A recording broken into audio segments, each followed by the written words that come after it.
নমস্কার, 7 week news নেটওয়ার্কে আপনাদের স্বাগত। গরম পড়তেই রাজ্য জুড়ে শুরু হয়েছিল বিদ্যুৎ বিভ্রাট। এবার বর্ষা আসতে চলল, তবু মেটানো গেল না বিদ্যুতের সমস্যা। ভোল্টেজের অপ্রতুলতায় সঠিকভাবে ঘোরে না ফ্যানও। আর এই ইস্যুতেই এদিন মুর্শিদাবাদের সাগরপাড়ার ধনিরামপুর কান্দিপাড়া এলাকায় রাস্তা অবরোধ করে বিক্ষোভ দেখালেন স্থানীয় বাসিন্দারা। নতুন ট্রান্সফরমারের দাবিতে এদিন রাস্তা অবরোধ করে প্রায় 2 ঘন্টা ধরে বিক্ষোভ চলায় ধনিরামপুর ডোমকল রাজ্য সড়ক কার্যত অবরুদ্ধ হয়ে পড়ে। বিক্ষোভের খবর পেয়ে তড়িঘড়ি ঘটনাস্থলে পৌঁছয় সাগরপাড়া থানার পুলিশ এসে বিক্ষোভকারীদের সঙ্গে কথা বলেও নতুন ট্রান্সফরমারের দাবিতে অনড় থাকে ক্ষুব্ধ জনতা।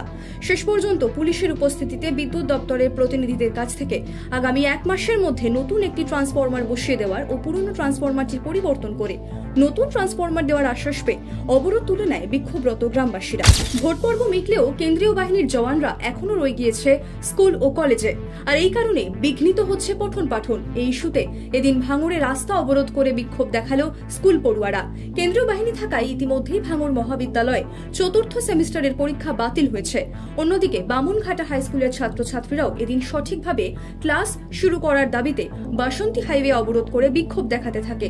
সামনে মাধ্যমিক, তাই বিদ্যালয়ে কেন্দ্রীয় বাহিনী থাকার কারণে তারা যে আর বাড়িতে বসে থাকতে চায় না সে কথাও স্পষ্ট জানিয়ে দিল পড়ুয়ারা।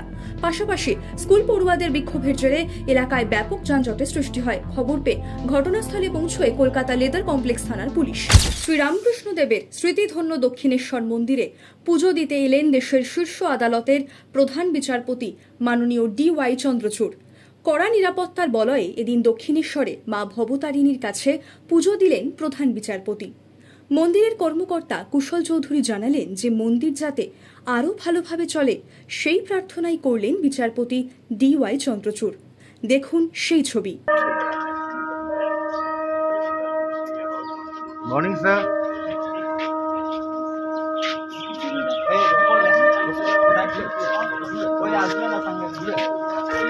দাঁড়িয়ে যাবো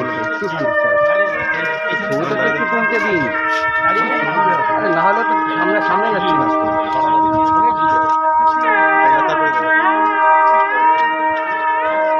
এবার বেআইনি আগ্নেয়াস্ত্র সহ বামাল গ্রেপ্তার বিজেপির পঞ্চায়েত প্রধান।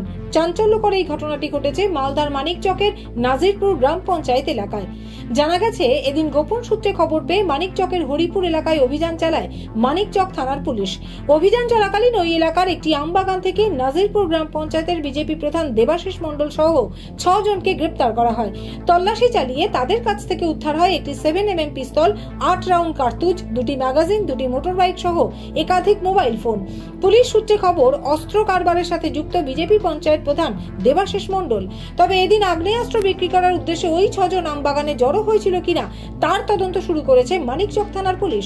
তবে ধৃত গ্রাম পঞ্চায়েত প্রধানের দাবি তিনি নির্দোষ, পুরোটাই তৃণমূলের কারসাজি, তাকে ফাঁসানো হয়েছে। বেলঘরিয়া ব্যারাকপুরের পর এবার হাওড়ায় লোকসভা ভোটের পর ফের জেলায় জেলায় অভিযানে নেমেছে এনফোর্সমেন্ট ডিরেক্টরেট বা ইডি। শনিবার হাওড়ার গোলাবাড়ি থানার অন্তর্গত ম্যাকেঞ্জি লেনের একটি বহুতলে অভিযান চালালো ইডি আধিকারিকেরা। সঙ্গে অবশ্যই ছিল কেন্দ্রীয় বাহিনীর জওয়ানেরা। সূত্রের খবর, ওই বহুতলের একটি ফ্ল্যাটে 3 থেকে 4 জন আধিকারিক অভিযানে আসে। একটি বহুজাতিক সংস্থার আর্থিক তছরূপে তদন্তের সূত্র ধরেই শনিবার উত্তর হাওড়ার গোলাবাড়ি এলাকায় অভিযান চালায় ইডি আধিকারিকেরা। শহর কলকাতায় ঘটল অঘটন। গাছের ডাল ভেঙে বিপত্তি, প্রাণ গেল রিকশা চালকের। মর্মান্তিক দুর্ঘটনার সাক্ষী গল্ফ প্রিন্স সেন্ট্রাল পার্ক এলাকা। মৃতের নাম অলোক কয়াল, বয়স আনুমানিক 42 বছর। তিনি কোথাকার বাসিন্দা তা জানা যায়নি। সূত্রের খবর, এদিন কোনো যাত্রী না পেয়ে একটি কৃষ্ণচূড়া গাছের তলায় দাঁড়িয়েছিলেন অলোকবাবু। আচমকা গাছের মোটা একটি ডাল ভেঙে পড়ায় তার নিচে চাপা পড়ে যান তিনি। স্থানীয়রা সঙ্গে সঙ্গে ঘটনাস্থলে এসে তাকে উদ্ধার করে এমআর-বাঙুর হাসপাতালে নিয়ে গেলে চিকিৎসকরা মৃত বলে ঘোষণা করেন। গোটা ঘটনায় পৌরসভার অবহেলাকেই দায়ী করেছে বাসিন্দারা। প্রায় 3 দিন ধরে রাজ্য জুড়ে অতি সক্রিয় হয়ে উঠেছে প্রশাসন। দিকে দিকে চলছে উচ্ছেদ অভিযান। তবে প্রশাসনিক তৎপরতার জেরে শুধু হকাররা নন, সংকটে অবৈধভাবে গজিয়ে ওঠা দলীয় কার্যালয়গুলি। পার্থ চট্টোপাধ্যায় বর্তমানে শ্রীঘরে থাকলেও তৃণমূল কংগ্রেসে তার ভূমিকা নতুন করে আর বলার কিছু নেই। চারিদিকে পুলিশের উচ্ছেদ অভিযানের মাঝে বেহালা পশ্চিমের ম্যানটনে ভাঙা পড়ল পার্থ চট্টোপাধ্যায়ের পার্টি অফিস। ফুটপাতের ওপর অবৈধভাবে নির্মিত ছিল এটি। ক্ষমতায় থাকাকালীন মাঝে মধ্যেই এই পার্টি অফিসে আসতেন পার্থ, যা এদিন ভেঙে দিল পুলিশ। 7 নিউজ কলকাতা ব্যুরো। জয় হিন্দ।